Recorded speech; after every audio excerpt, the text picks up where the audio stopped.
Good morning to you and good morning to everyone who was logged on for this particular session of our IAPC online lectures. It is my real privilege actually to introduce Dr. Prasun. As you heard, he is currently a senior resident in Department of Palliative Medicine with us in Tata Memorial Hospital. So before he got into palliative medicine, he has done extremely well in his undergraduate career with being the recipient of the late Dr. Narayanan Bisaria Gold Medal Award in Medicine, the Dr. Bhandarkar Award in Surgery, and gold medals in pharmacology and pediatrics. And he was a rank holder in the AISSCE in 2010. Since he's joined palliative medicine, he has, of course, been shining in his work as a junior resident as well as a senior resident. And the thing about Prasun is, I think, like most of our senior residents, he is everyone's teacher. So though I am his teacher on paper, I think I consider him one of my, I consider him as one of my teachers. And he is extremely, the one point that stands out about Prasun is all about evidence-based medicine. There is no more passionate proponent of evidence-based medicine than Prasun. And he is extremely interested in research in cancer pain. And his thesis is a randomized controlled trial in cancer pain.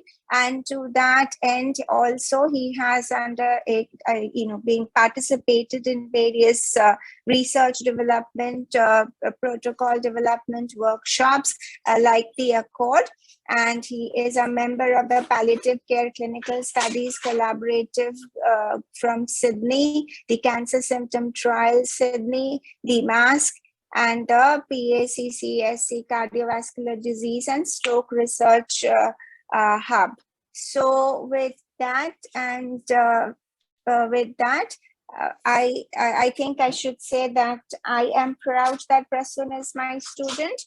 So over to you, Dr. Prasun, for today's talk on neurological palliative care. Thank you so much, ma'am, for that kind introduction. And I am privileged and blessed to be a student of yours. Good morning, everyone. So without wasting much of the time, let's go directly to the topic. That's early disorders of consciousness. So the objectives of today's topics are to give you an overview of the topic, a little in-depth discussion about coma, some fundamentals, like I said, all the fundamentals of neuropalliative care in disorders of consciousness, a tablespoon of prognostication, a teaspoon of communication. But most importantly, is to light the cracker of curiosity to learn, to research, and to apply them. And one thing which I have not mentioned here is not to bore you all. So there's a disclaimer which I have. So all the information provided are taken from reputed academic literatures and not just Googled. So I do swear in the name of Dr. David Sackett and Gordon Kuyat that what I shall state shall be evidence-based, the whole evidence-based and nothing but evidence-based. So about the core basics of what we are going to talk today. So you're all aware of the trajectories of illness as shown in the first figure.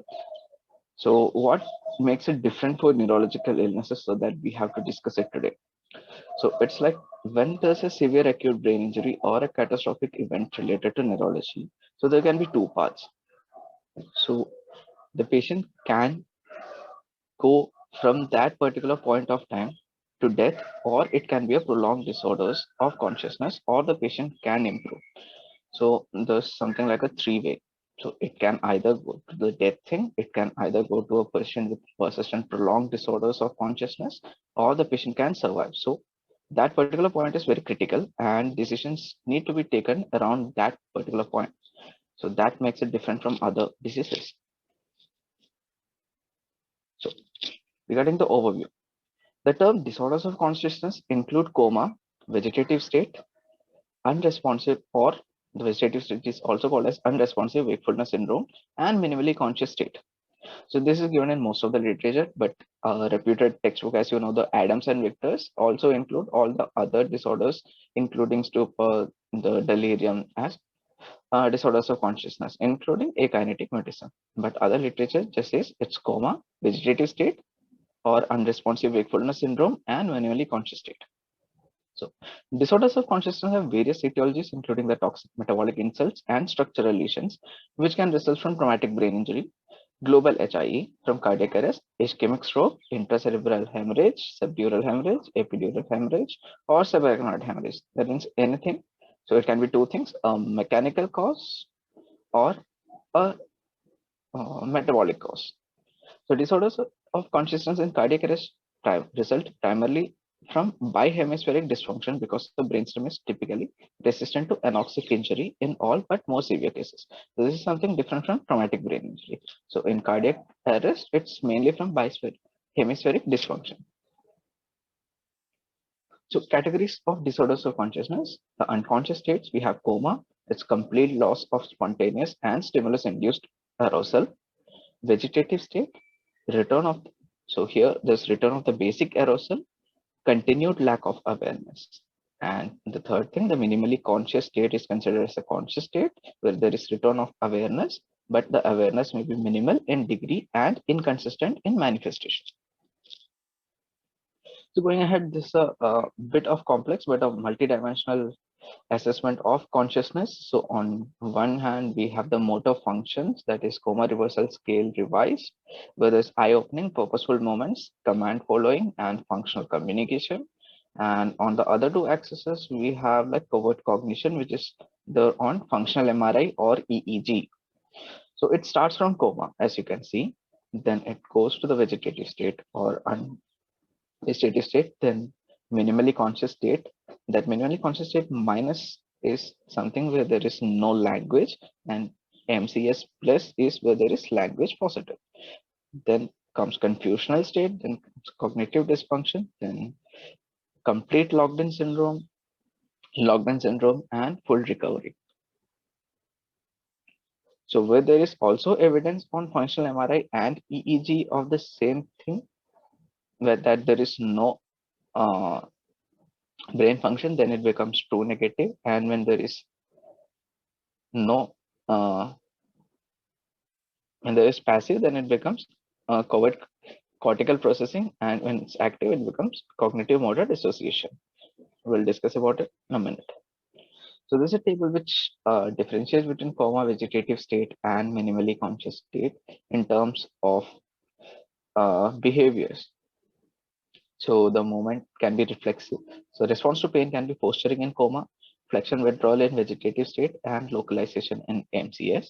The movement, it can be reflexive in coma, patterned or involuntary in vegetative state, and non-reflexive or unpatterned in MCS. And as you can see, the vocal component is not there in coma. Non-contingent vocalization can be or may be present in vegetative state, and intelligible verbalization in MCS. So response to command is inconsistent but still present in MCS. Communication unreliable, yes or no, can be present in MCS, and object use is object manipulation is present in MCS, whereas it's not there in vegetative state or coma. So a little in depth about coma. The common pathophysiological mechanism underlying disorders of consciousness is the withdrawal of excitatory synaptic activity across the cerebrum, produced by dedifferentiation or disfacilitation of neocortical, thalamic, and striatal neurons.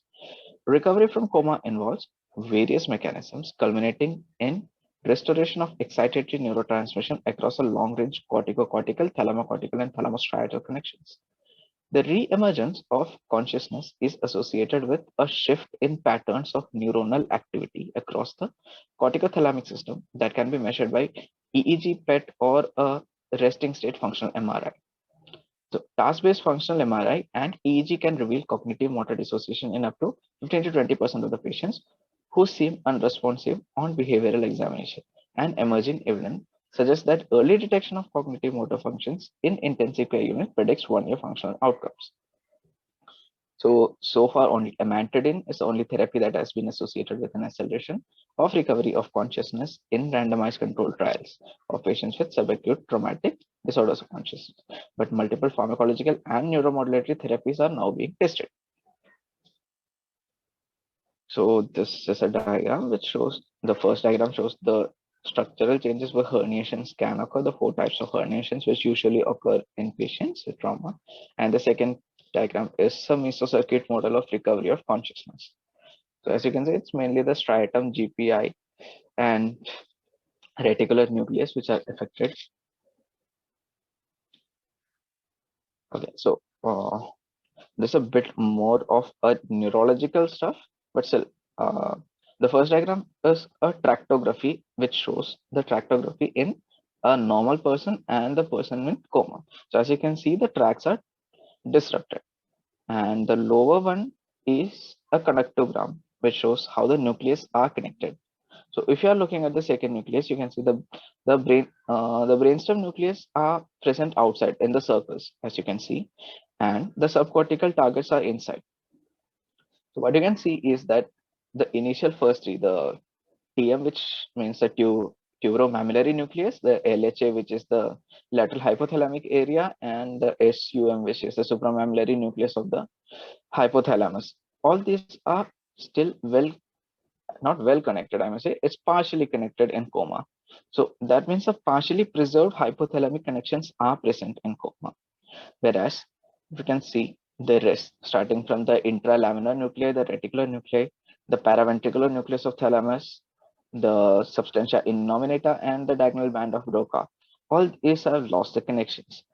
That means the brainstem connections with the thalamic and basal forebrain nuclei are disrupted in coma.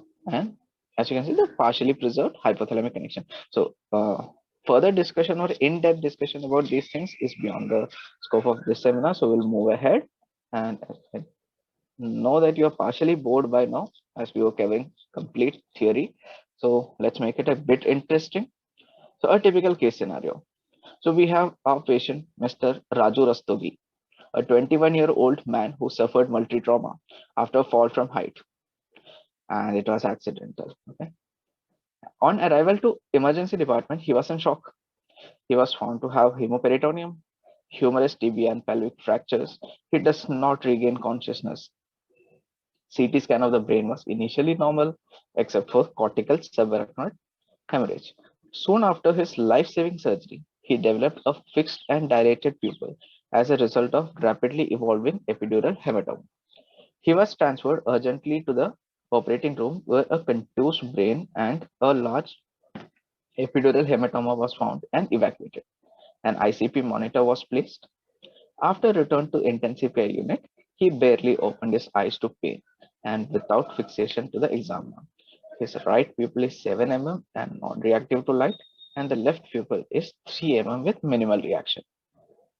So I'm guessing that you're all aware of Raju Rastogi. So moving ahead, his corneal reflexes are intact. He has roving spontaneous eye movements. He has no motor response to pain except for some arm flexion. There is marked systemic rigidity in bilateral Babinski signs. So now it has been 2 weeks.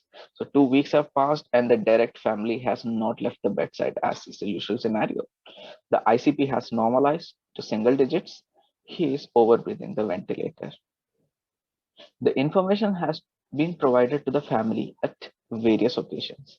The primary medical team now plans to discuss options of tracheostomy and gastrostomy insertion and has invited a full family and all clinicians for the conference in ICU. The family has been prepared that the important decisions considering his care need to be made and therefore full picture will be presented. Okay, so we have got the case scenario. Now, next.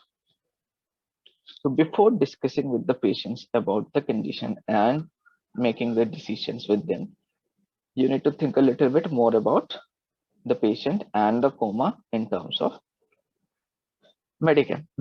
So put your scrubs back. So it's important in this setting to explain why the patient is in coma. Coma results from different types of brain injury.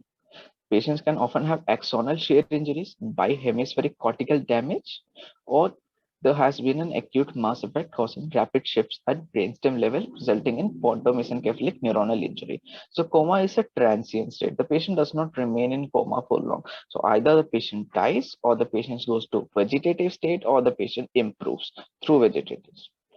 So these are the three things. So if patient can't be in coma for long, so patient, as I told, the patient either goes into the vegetative state or then recovers or may not recover, or the patient dies. So in addition, it is important to account for the effects of hypotension and multi-organ injury in polytrauma patients. So coma may not be only because of the brain lesion, it can be because of the other things which are going on in the body. So assessment of a comatose patient must take confounding, that is potentially reversible, factors into account, and these include effects of sedative drugs, substance abuse, or polypharmacy, especially in patients who have been on a ventilator in ICU for prolonged time, seizures, or non-convulsive status epileptics. So all these can add on to the comatose condition of the patient, and we need to be careful that these are potentially reversible causes, and we should not discuss the prognosis with the family without considering these factors. Now, estimating prognosis. So estimating prognosis in a patient of coma can be very difficult. So first thing, we have to look at the totality of the clinical findings. That is critical. So as I told, it's not just the MRI, it's not just the CT scan, and it's not just the neurological investigation of the patient which only matters. So it's the total. So if it's a polytrauma patient, what are the other things which are disrupted? What is the how's the patient vitally, and the comorbidities? All things needs to be put into one picture. So it is important to remember that early prognostication in traumatic brain injury in a young adult is fraught with errors and perhaps even impossible. So what's the solution? So there's one solution to the resort. So it is to resort to large databases such as the crash and impact data banks that provide estimates of mortality and unfavorable outcome. So these databases, when you feed in the details of your patients, then you get percentage wise reports on mortality and unfavorable outcomes. So these can be used as guidelines and not as absolute numbers. So MRI scans are often performed to assess the severity of injury, but MRI has remained far from reliable from an absolute predictor to the poor outcome. Yeah. So I have run through this thing. I have run through the Raju Rastogi case with crash and impact, and as you can see, I have got a 14-day mortality of 72.6% in crash and a 94% unfavorable outcome at 6 months from crash. Whereas the impact is a bit more optimistic, you may say, and it has given me that there's 50% chance of unfavorable outcome, whereas 94% chance of unfavorable outcome given by crash. So these are freely available online. You can just try crash and impact and put the details of your patient and you get this. So now that we have got the crash and impact prognostic helpers, so what are the triggers now? Now that we have called a family meeting. So triggers for serious conversation in prolonged coma. So general major comorbidity demonstrated progressive cognitive decline, high surgical risk, metastatic cancer, advanced age, that is more than 85 years. These are the general triggers. Early weeks, that's for tracheostomy, neurosurgical interventions, and refractory seizures or status epileptics are the triggers in early weeks. And for later, that is in months, that's life-threatening complications, major surgical interventions considered medically inappropriate, and recent episode of brief cardiopulmonary resuscitation. Now, we discussed about the prognosis with Raju Rastogi's family, and now see what happens. So Raju's family decides to proceed with the tracheostomy and gastrostomy to allow him full potential for recovery. All caregivers agree, including Rancho. So full resuscitation measures remain in place. So as happens with a normal patient in our setting. So over the next few weeks, his condition waxes and wanes, and eventually opens his eyes and appear. He eventually opens his eyes and appears to have developed a sleep-wake cycle. Voila! So now things are changing.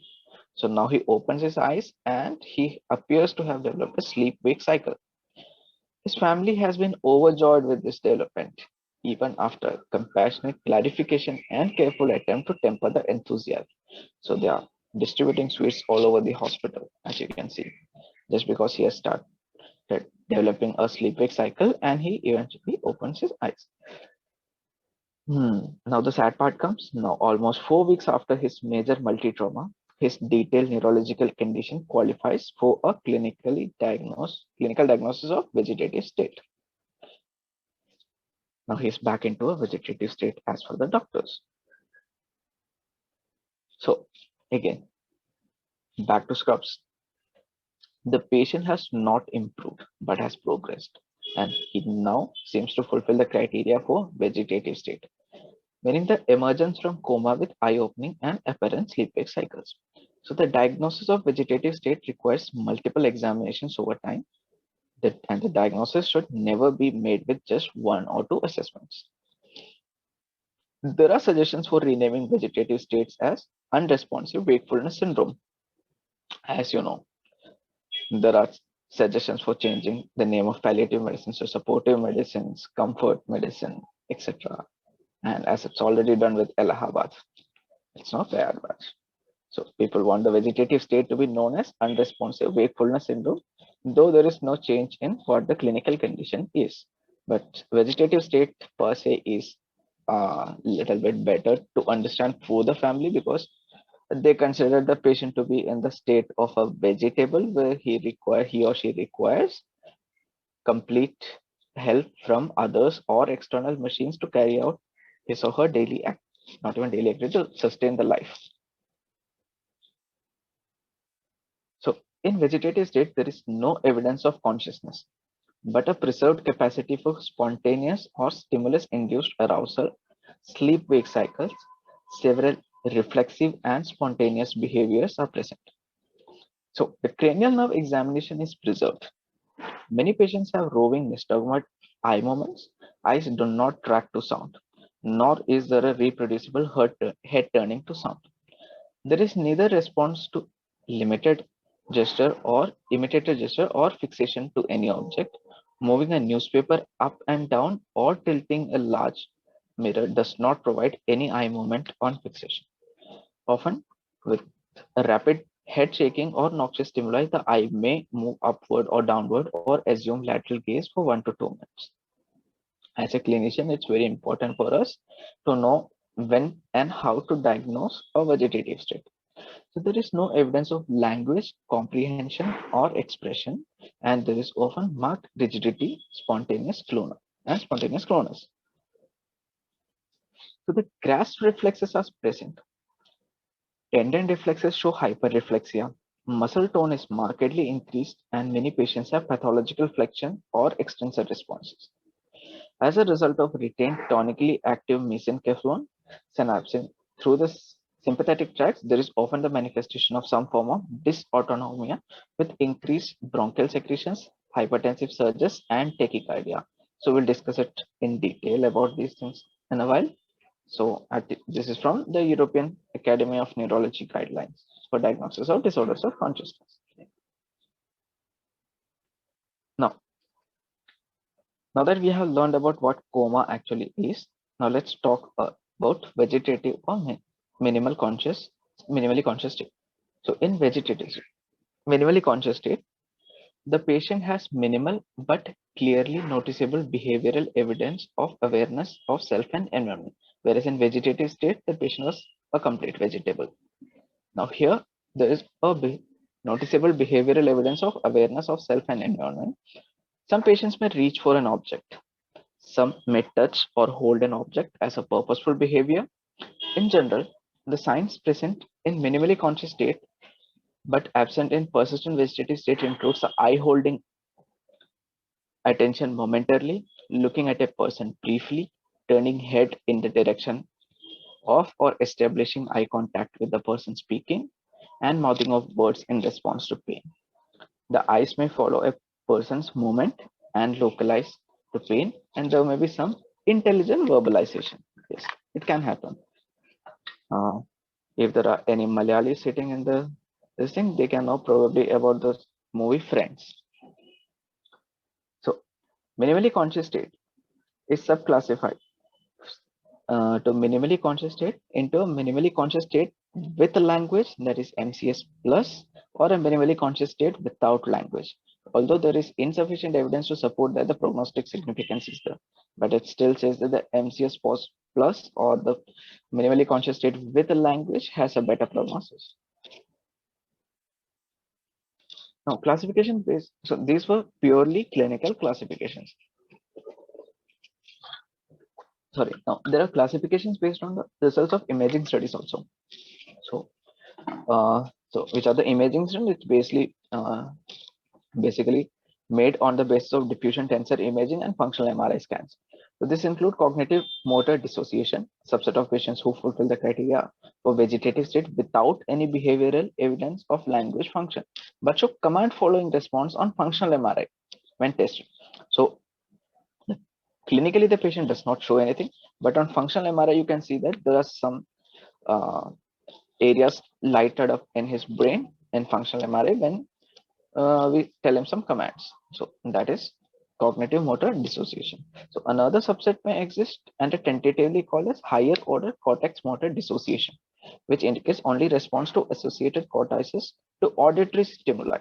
Again, in patients who demonstrate no clinical evidence of consciousness. So the prognostic value of these are still not clear and it's under research. So as you can see, and from a persistently comatose state, the patient can go to a persistent vegetative state, or patient can go to MCS, which can be MCS with language, without language, then a CMD, then HMD. Or the patient can go to recovery. So symptom detection. So coming to the fundamentals of palliative medicine here. Symptom detection and management. So if the patient is unresponsive, so how to treat that? So unresponsiveness management. So management of patients with prolonged unconsciousness should include at least one trial of enhancement drug. So for the first, the rule is like for the first 24 to 48 hours, just try all that you can so that the patient can be reversed, because the prognostic, you can't prognosticate well in patients with acute trauma or an acute event. So there's always a time limited trial which is given for 48 hours. So this should include, the enhancement drug should include dopaminergic drugs such as levodopa, amantadine, bromocriptine, or GABAergic drugs such as zolpidem. The data, however, are scarce and difficult to interpret and not subjected to rigorous assessment or prospective studies.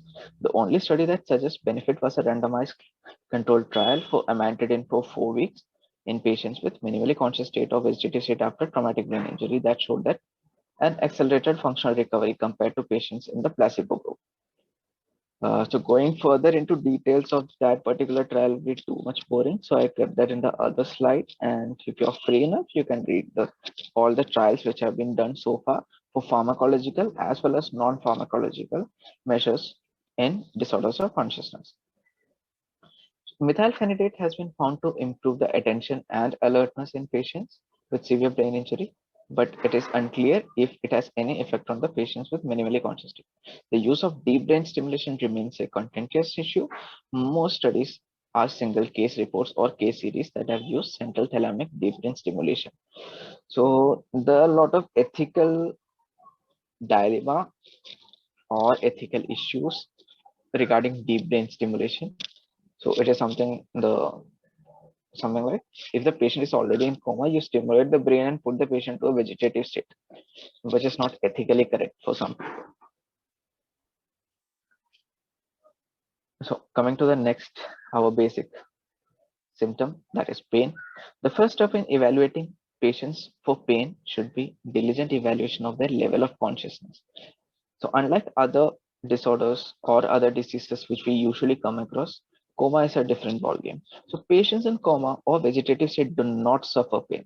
I repeat, patients in coma or vegetative state do not suffer pain. And this concept is important for family members to understand and can be comforting information for them. Pharmacologic pain management, therefore, theoretically is not necessary, including for the patients who have facial movements, grimacing, shedding tears, grunting, or groaning sounds. The pain experience is different, however, for the patients with minimally conscious state. So that's the reason why I told you before that we should know how to diagnose minimally conscious state, because the pain experience is different here. While where neuroimaging has found the possibility of processing pain responses.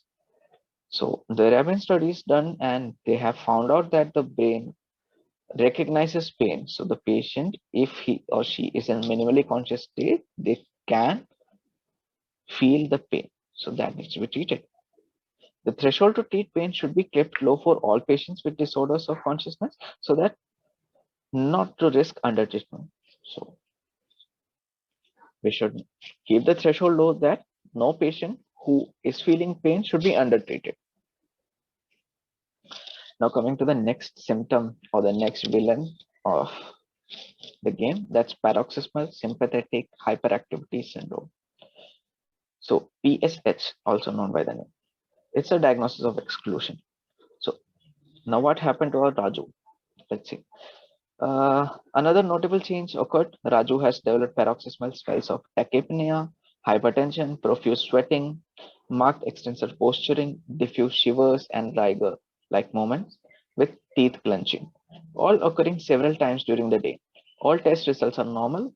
Fever is often substantial at 39.5 degrees Celsius or higher, but no infection source is found, with CT scans of the chest, abdomen, and pelvis and cultures have remained remarkably normal. So he has got this symptoms: fever, diaphoresis, tachycardia, tachypnea, hypertension, posturing, but no evidence of infection. Now, PSH is a syndrome recognized in a subgroup of survivors of severe acquired brain injury of simultaneous paroxysmal transient increases in sympathetic, that is elevated heart rate, blood pressure, respiratory rate, temperature, sweating, and motor posturing or activity.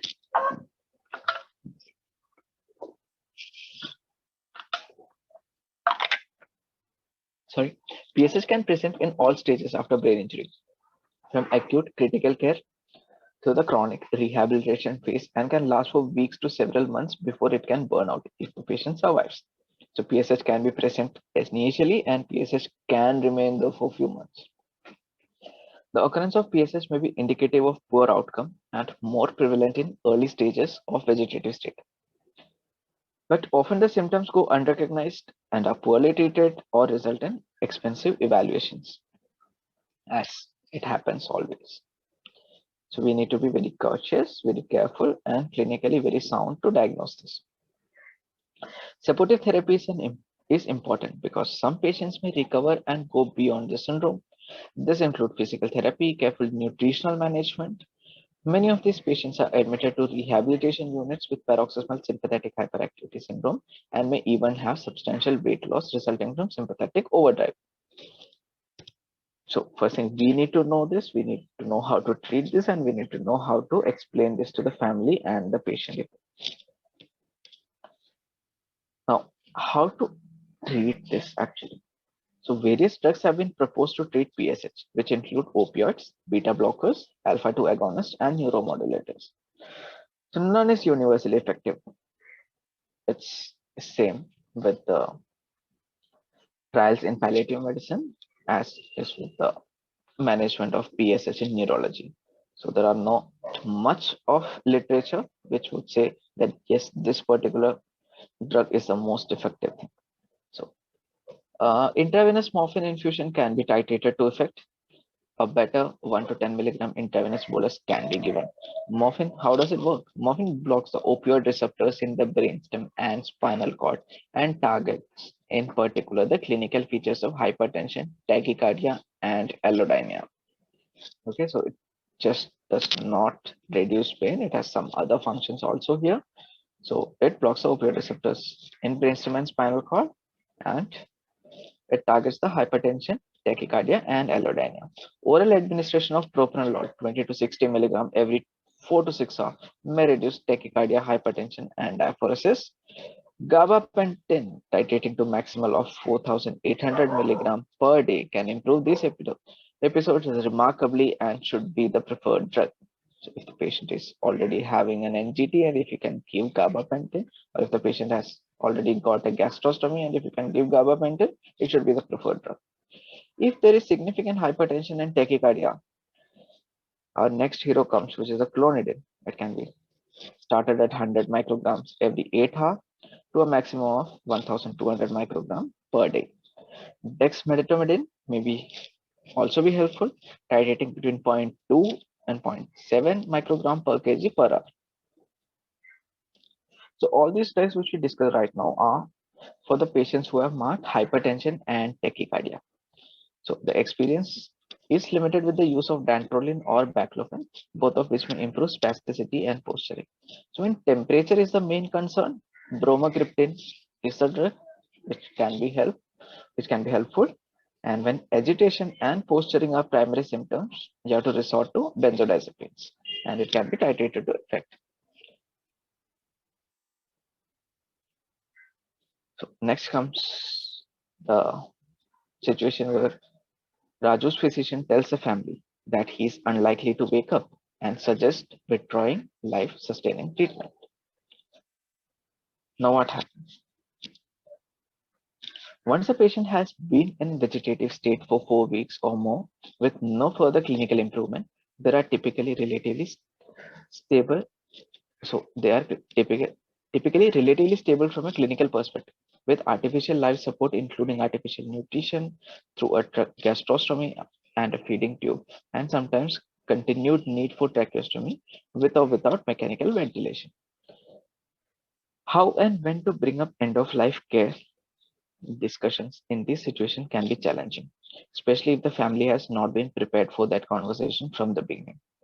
So it's very important that you keep in touch with the family regarding all the developments in the patient and giving them realistic prognosis. While the insertion of gastrostomy tubes and tracheostomies have commonly been viewed as time-limited trials, that is to give him some more time to recover, families are rarely prepared for the follow-up questions weeks or months later and consideration to end the trial. So it's very enthusiastic for doctors and the family that will try to put a tracheostomy, try to do a gastrostomy so that we give the patient enough time to recover. So what we doesn't imply here or stress upon here that this is also a time limited trial, and if the patient does not improve, the is an option or there's a possibility that we need to take up a decision on removal of this. So proactive communication is the key, and iterative conversations are often necessary. They should always include affirmation of support from the clinician. Now, withdrawal and withholding.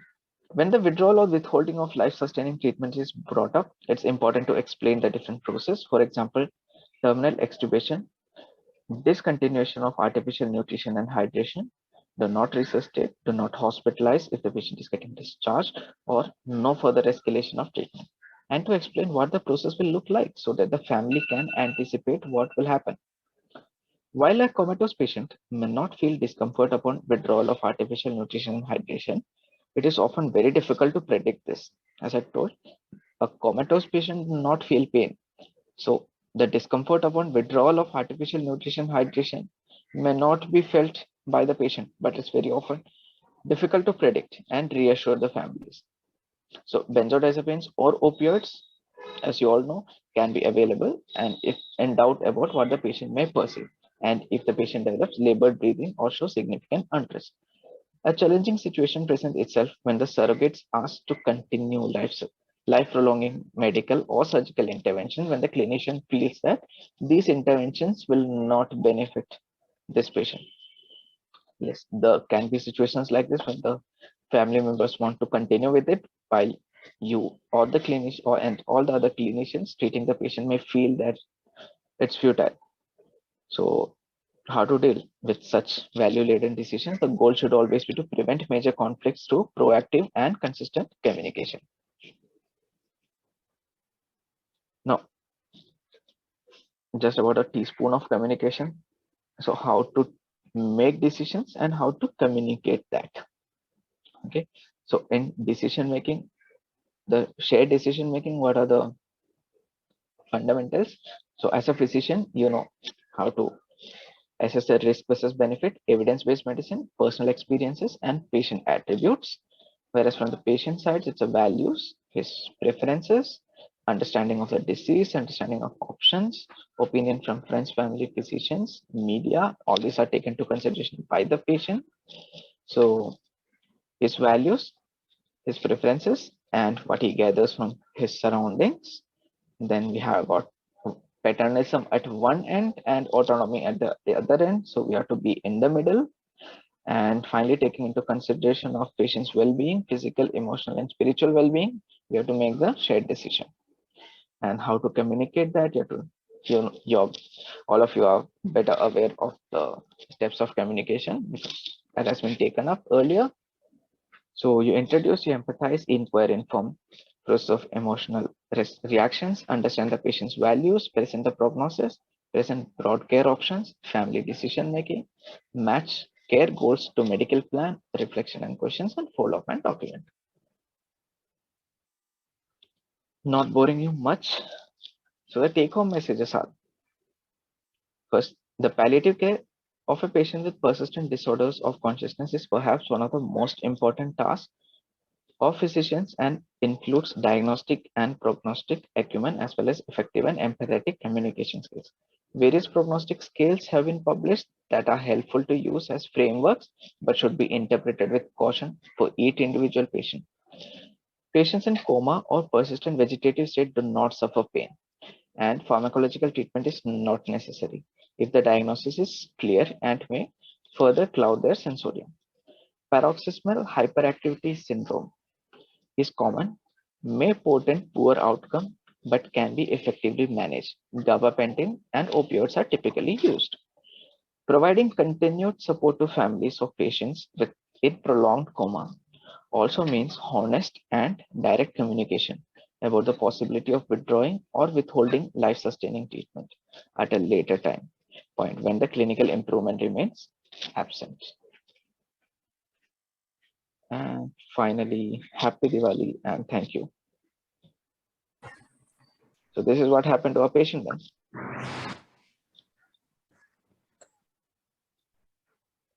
Yes, Arun, go ahead with the question answer, Arun. Yes, thank you, Krishna Madam. Prasun, thank you. Wonderful presentation and very lucid presentation. There are no questions in the chat box, so I will invite participants to kindly put questions in the chat box.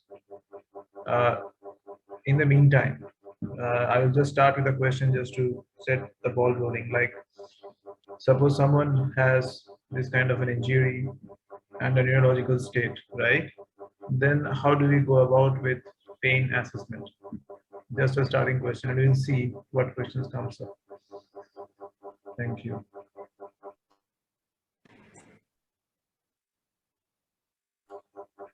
Prasun, could you? Yeah. Yeah.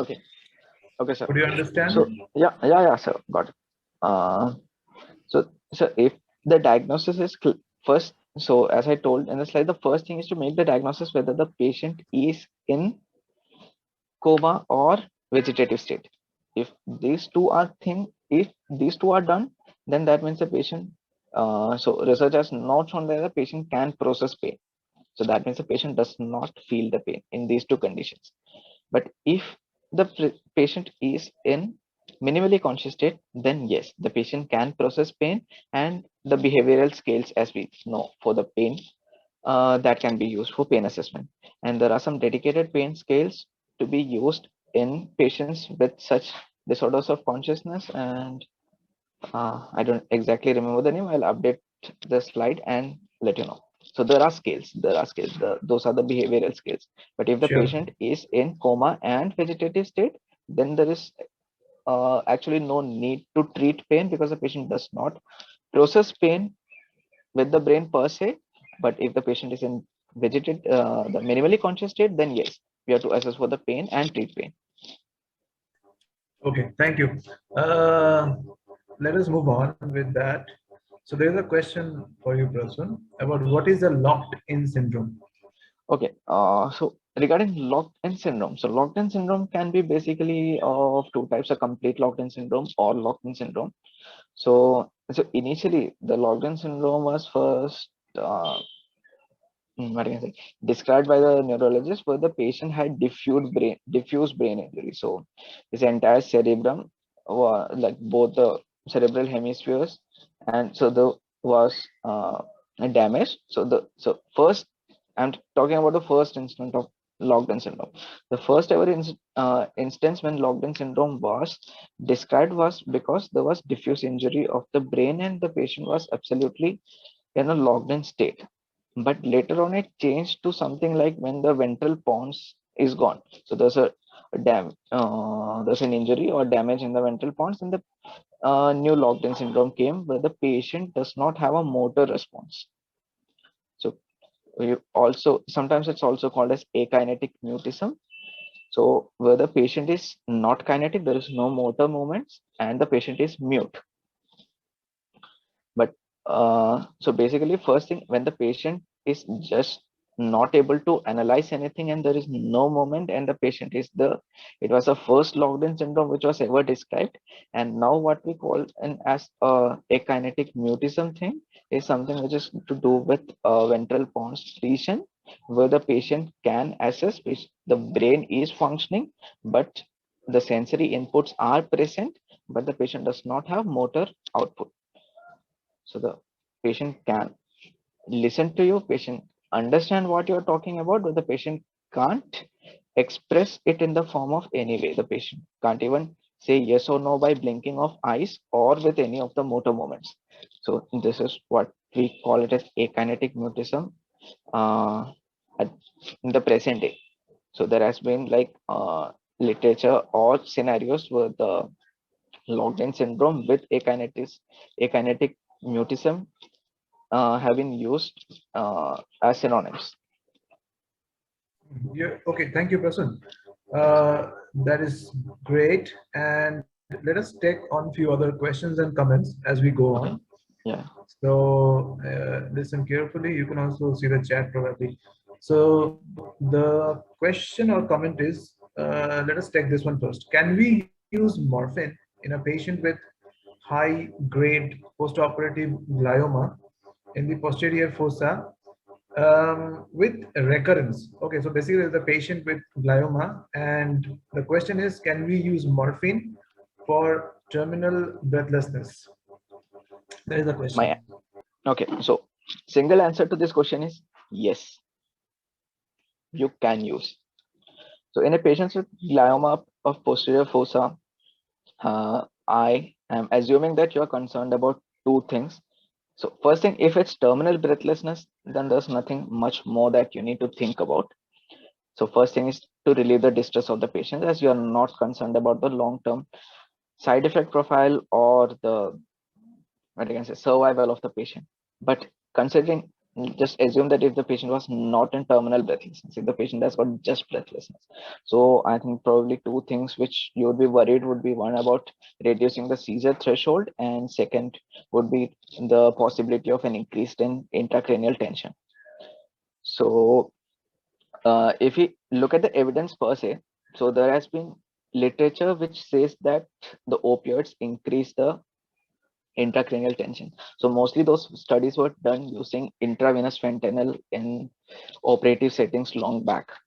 So as of now, we do not have a clear-cut recommendation on not to use any of the opioids in cases where there could be possible increased ICP.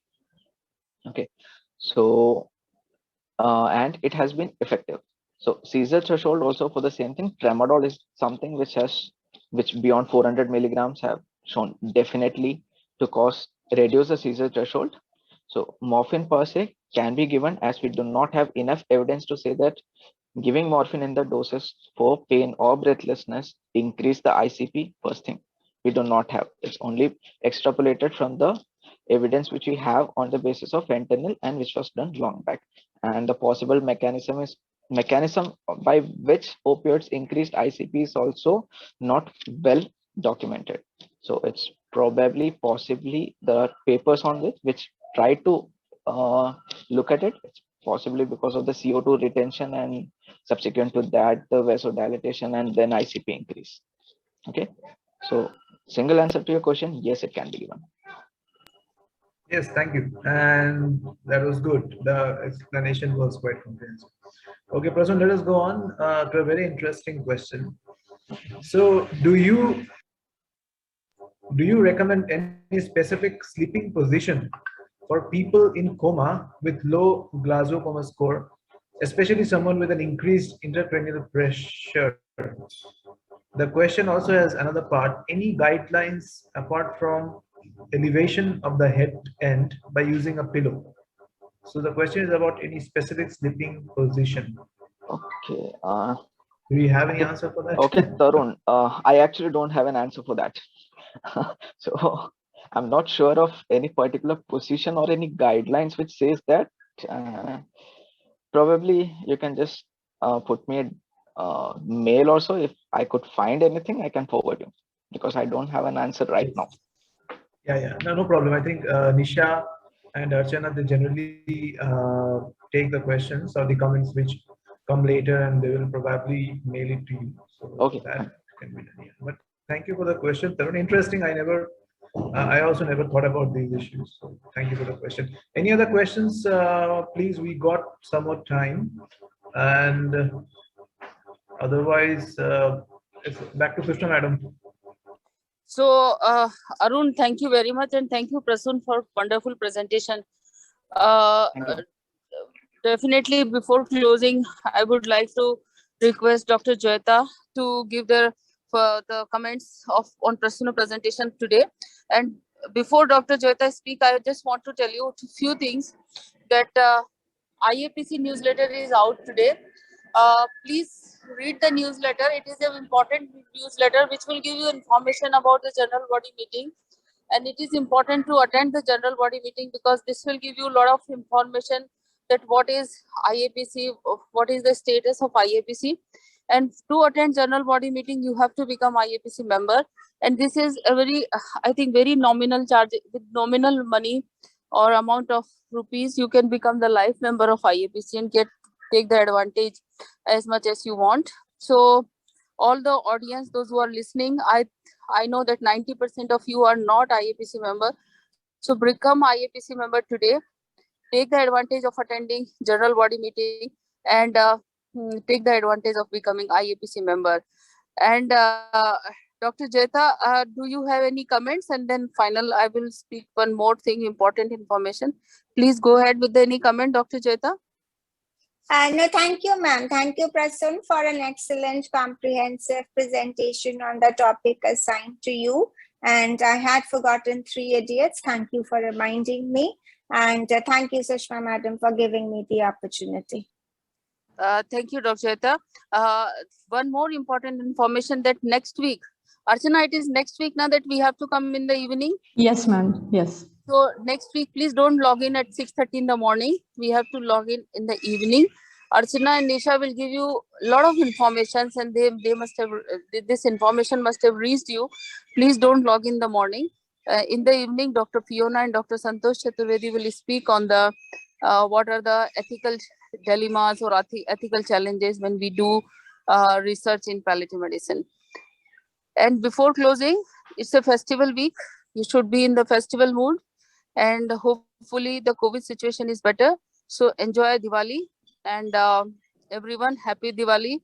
But please be aware that we have to follow the we have to take the precautions so that we should not catch COVID as well as other influenza or any other seasonal flu. So take care of yourself very well. And thank you, Arun, Nisha and Archana, for working so hard to come out with such a fantastic newsletter. Please don't miss any newsletter, because every month they are coming out with so many information. and you will miss a lot of information, not about IAPC, but what is happening recently in academics and everything. So please try read newsletter without fail. Thank you, Prasun, for wonderful presentation, and thank you everyone. Have a happy Diwali and enjoy Diwali. Thank you very much.